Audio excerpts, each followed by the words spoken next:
I tell people that my career has been sort of divided into thirds. I spent the first third of it as a reporter, learning to ask the snotty questions that I used during media training.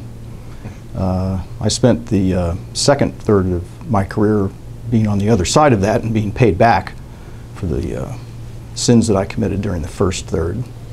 And I've spent the current third as a consultant, sort of being at arm's length, but teaching other people how to do it.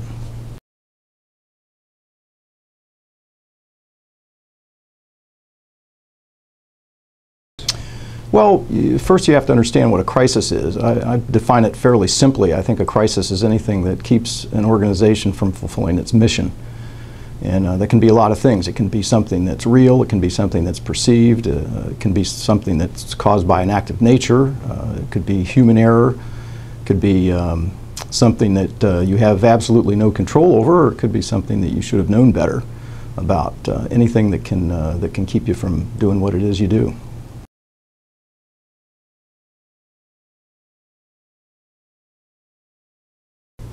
Well, having a plan in place can mitigate the damage that a crisis can inflict, or even help avert it altogether.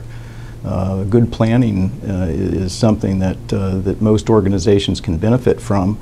It kind of starts with the premise that it's not a matter of if a crisis will occur, but it's a matter of when.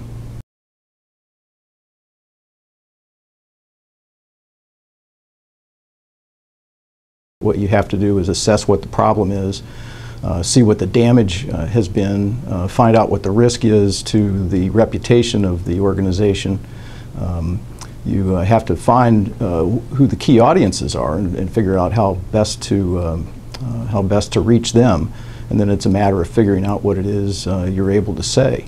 One of the things that's important to understand about a crisis, and I'm fond of saying this, is that you can't communicate your way out of something you behaved yourself into. And so, you know, if a client understands that from the outset, then it makes it a little bit easier.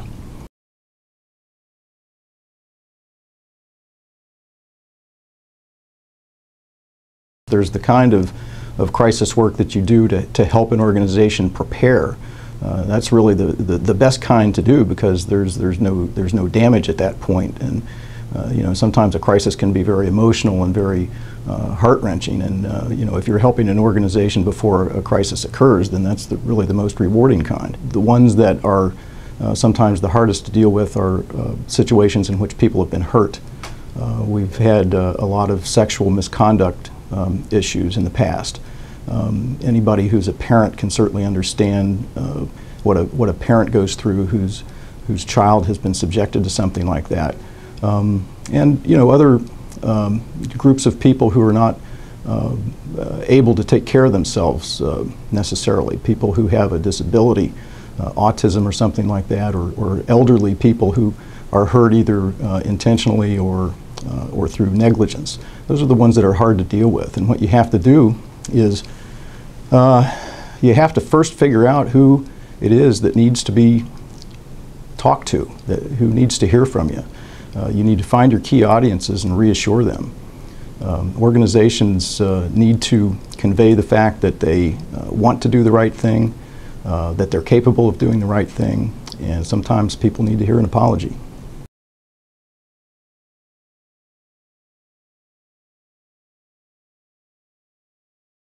The crisis communications practice at Triad is not just a Pennsylvania practice. It's something that has a national and international reach. We're part of a network of practitioners. We work very closely with Jonathan Bernstein, for example, who's based in Los Angeles.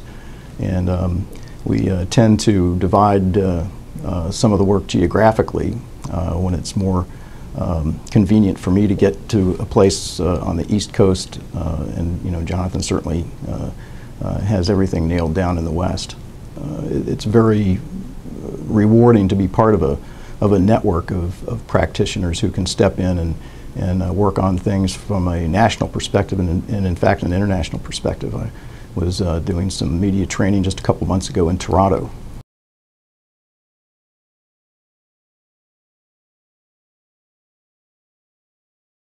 Well, media training is basically an exercise in helping clients understand how the news media works, how news interviews work, in developing messages, in having message discipline, and in using the media as a conduit to get to those larger audiences that matter. On camera is a big part of it. It's about half of it, as a matter of fact. I mean, you can, it's half lecture, and then and also examples of good and bad performances before the news media, and then it's on-camera training. That's really the most important part, because that's when you can play it back and you can show them, and they can see for themselves how they could do something better. You know, communication is only one of the aspects of managing a crisis, but it's an important one, and you've got to be able to face the cameras. You hope that you're not necessarily going to have to communicate through the news media in a crisis. If you can keep the scope a little more narrow than that, then it's easier to manage, but you better be prepared, particularly if the crisis involves a large number of people, or if someone has been hurt badly.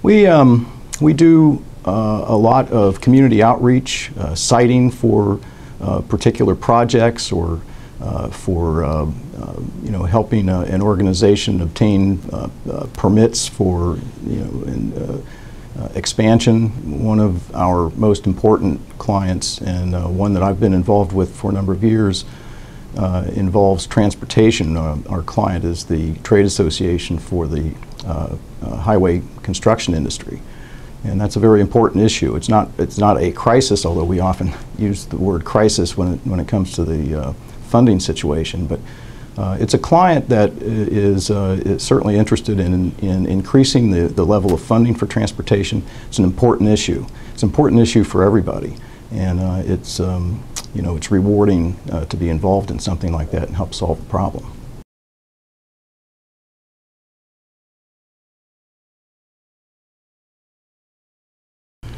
Sometimes there's a perception that all you need to do is communicate, and that, you know, communication is an end to itself, but it's really not. Strategic communication is something that uses communication to get to an end, but you have to have a plan. You have to have an idea of where you want to go, and use the appropriate vehicle to get there.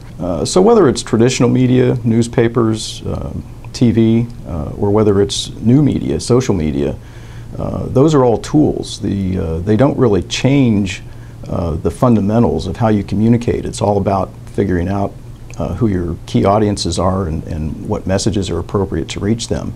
But there are so many more ways to do that now than there ever were before.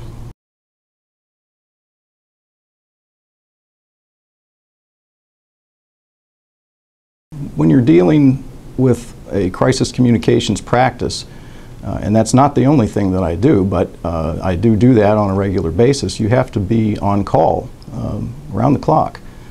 And clients need to have their hands held, they need to be reassured, and it can happen at any time. So, you know, you've got to be available.